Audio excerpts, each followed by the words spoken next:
This is America's Workforce, the voice of working families in Northern Ohio. One solid hour of fact-finding features, in-depth interviews, informative news segments, and practical consumer reports. Tune in now and every weekday afternoon from 4 to 5 as we stand up for you, your family, and our community. Now, here's your host, Ed Flash Barrett. And today on the broadcast, the latest from the painters and allied trades and giving states a little bit of fat. We'll explain. All right, we have two featured guests. Jimmy Williams, who heads the Painters and Allied Trades, will be our first guest. Jimmy just got back from the May Day celebrations. They had a lot of them on May 1st, Sunday, all around the country, East Coast, West Coast. I believe he was in the Chicago area. He'll talk about that, talk about the attack on workers. Might want to check out their website, IUPAT.org. They made some improvements to that. We'll cover that as well. And if you're contemplating a career, you know what? This might be for you. They do painting, commercial and industrial painting, drywall finishing, floor covering, glazing, convention displays, and signs. Check it all out, IUPAT.org. Let's go to Live Line and welcome our first guest, one of our regulars, and a main sponsor of America's Workforce, and that's Jimmy Williams of the Painters and Allied Trades, IUPAT.org. Jimmy, good afternoon. Welcome back to America's Workforce. Yes, good afternoon, Flash. How you doing? I'm doing good. Hey, I want to talk to you about May Day from the other day, but first and foremost, we got to talk about what everybody in the country's talking, and that's the Navy SEALs and what they were able to do. Everybody's glued to the TV, the internet, trying to find out more about what happened, and slowly but surely we'll get more of the details. But I'll tell you, everybody is certainly proud to be an American. And I know you served our country. You were in Vietnam, weren't you? Yes, I was, Flash. And, I was really proud and kind of choked up over, what our Navy SEALs did there. What a team, huh? Amazing.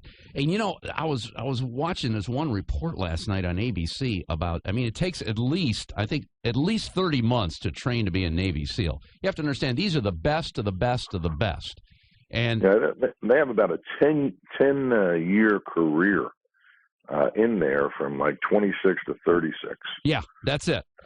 And I guess in one of the training exercises, they have to swim with their hands tied behind their back for 350 feet. Now think about that. That's over the length of a football field. Underwater, yeah. They got to do that. And I guess they have to hold their breath for 2 minutes underwater. 2 minutes. 2 minutes, and you can't. And if a bubble comes up, you're out. and there's a lot of SEALs, but this team is the creme de la creme. And I'll tell you, being in the service, they kind of get you in shape pretty fast. Wish I could go back there for some basic training, but it's just unbelievable the degree of training they go through. And the way they perform, it was a flawless and exercise, and and they started this in October. They got the information, and they started training for this. They built a site. They went in, and they had a mock event 2 or 3 times, and they really played it out fantastic, and America should be proud of their servicemen. Oh, absolutely. And we hear so much, if one thing went wrong with that and they had to abort the mission, the media would have crucified them. But, when it goes right, let's savor the moment and cherish what we have here. And thank God we finally got this guy, Yeah, and I'll tell you, the president really took a lot of courage, a lot of guts, because you go back to Jimmy Carter and how his went wrong. Mm-hmm. Okay, and there was no guarantee that this was going to happen. So no, there's no guarantees in anything like this. But hats off to the Navy SEALs and everybody involved in this operation. All right, let's switch over to labor. We could use some victories in labor like this, huh? Well, you know what? I think quite honestly, we got some coming. I really do. Over the weekend, I was in Chicago, and we were at a rally for the Haymarket celebration for May Day. Why don't you explain to our listeners what that was all about? Well, a lot of people in labor really should study if they have the chance, especially with the internet. Study the Haymarket Riot and what went on there, and what went on in America there. It was about immigrants protesting and protesting for an 8-hour workday, protesting for a little bit of justice, and a riot broke out. There was a bomb. People were killed. Okay, and policemen were killed. And what happened was the governor of Illinois demanded that if 8 people were killed from the police, they would kill 8 of the demonstrators.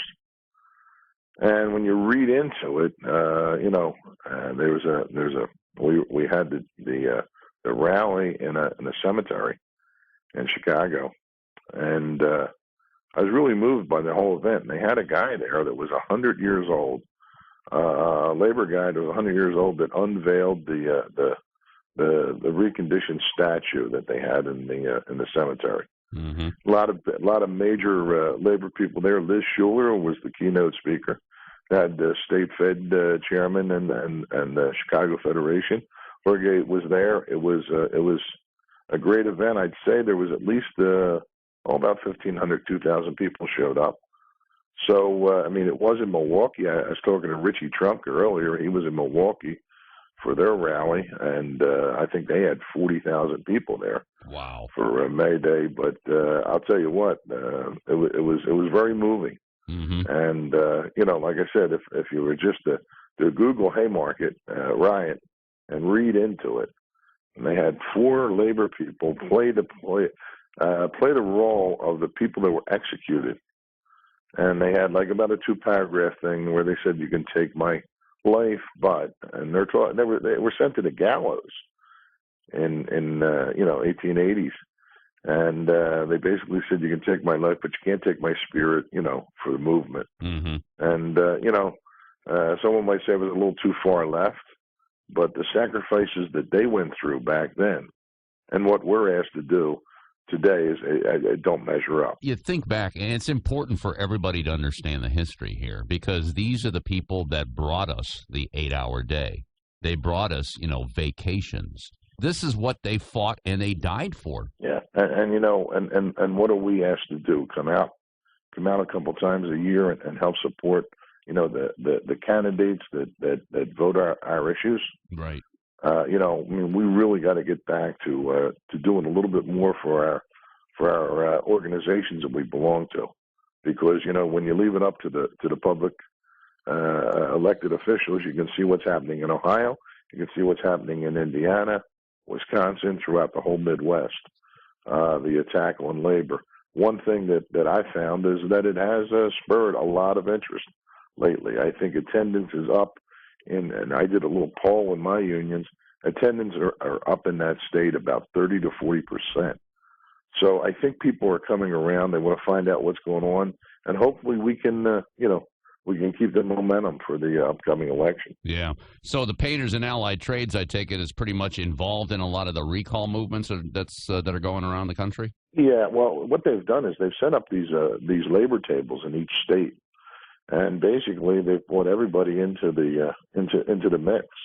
It's not just the AFL-CIO. It's every single union that's involved. And as I said, the attack is not on the public employees. The attack's on organized labor. Who's to say that the teachers don't deserve a pension, that the firemen don't deserve, a decent pension or health and welfare? Or the police. We got to turn around and change the direction of this country. As I said in Chicago, my out-of-work painters in Chicago paid more taxes than General Electric.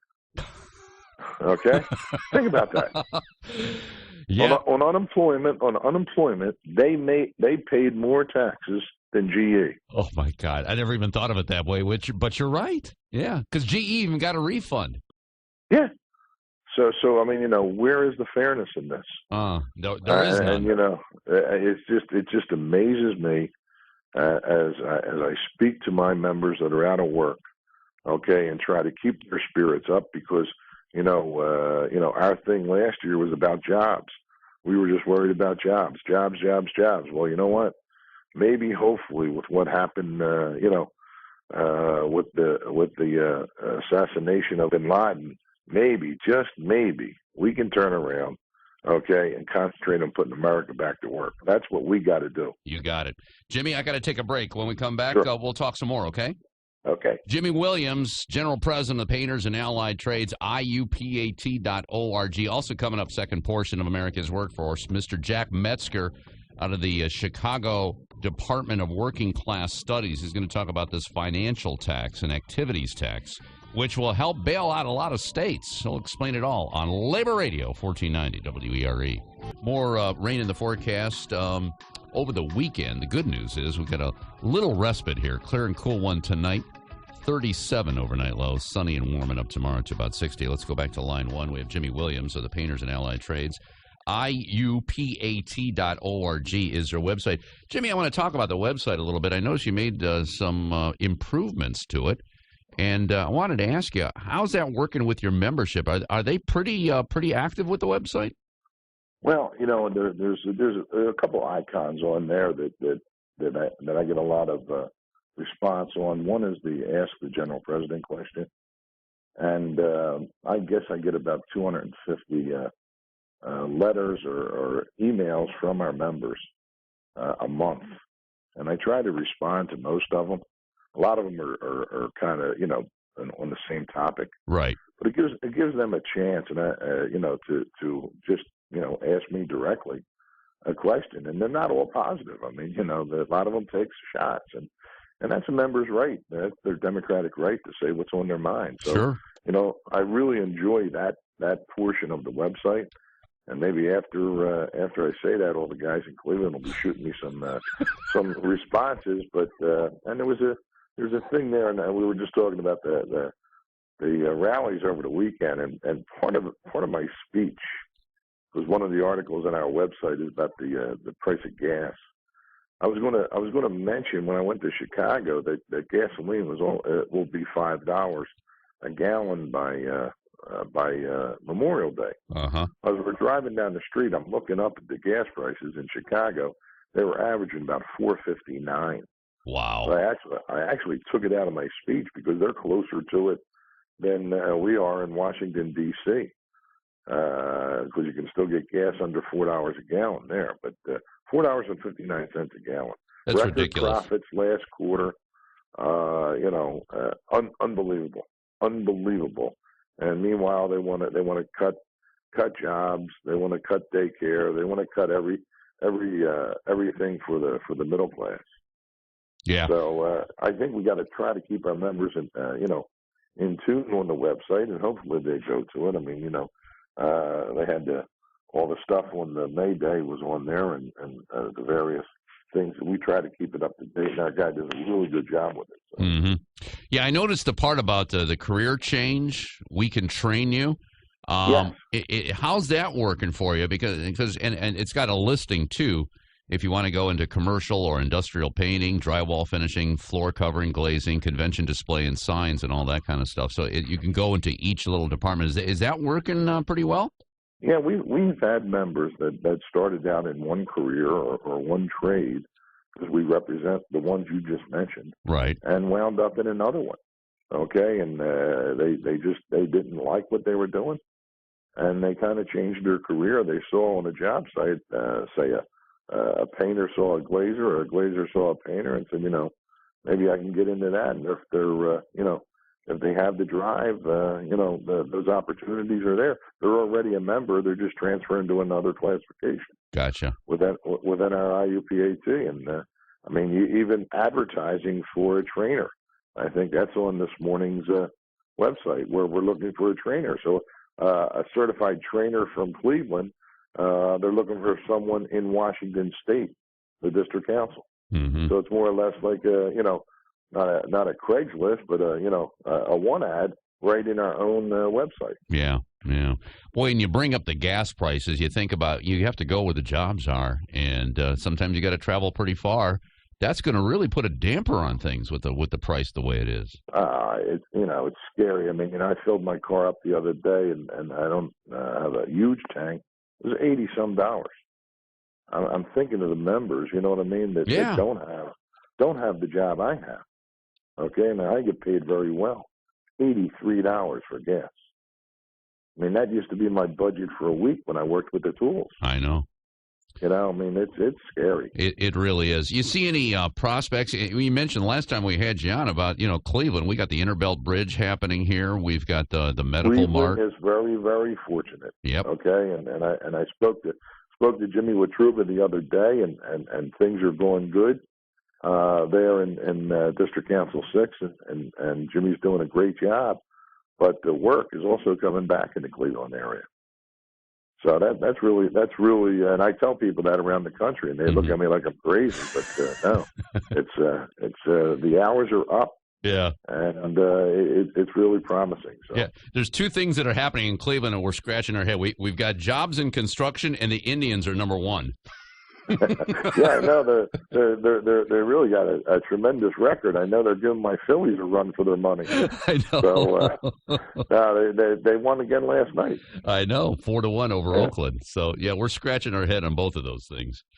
Well, Jimmy, we're going to wrap it up here. I thank you so much for your sponsorship, and I want to thank you too personally for the kind contribution you made to my daughter's Motivate Steph campaign. My daughter Stephanie was diagnosed with MS 3 years ago, and wasn't it that was the same time your daughter was diagnosed, right?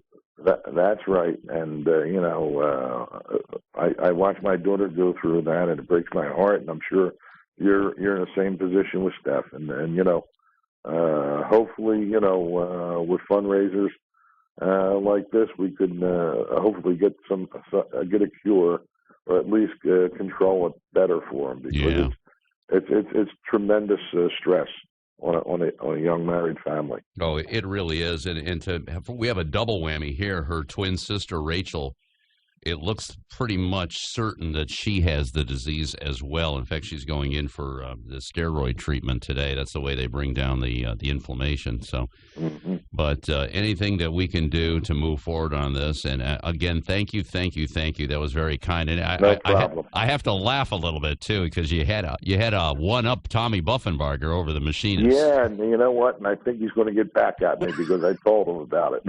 Oh, did you? Well, he's on the show this Friday, so we'll talk about it. All right. Thanks a lot, Flash, and appreciate everything you do for organized labor. Okay. Hey, by the way, say hi to Governor Christie for me. I hear you're in New Jersey today. Yeah. So when I'm up in Trenton, I'll see if he's going to talk to me, okay? Tell what a great job he's doing with workers over there. Okay. Okay, you take care, Jimmy. Thank you. All right. Take care. Bye-bye. Jimmy Williams, General President of the Painters and Allied Trades.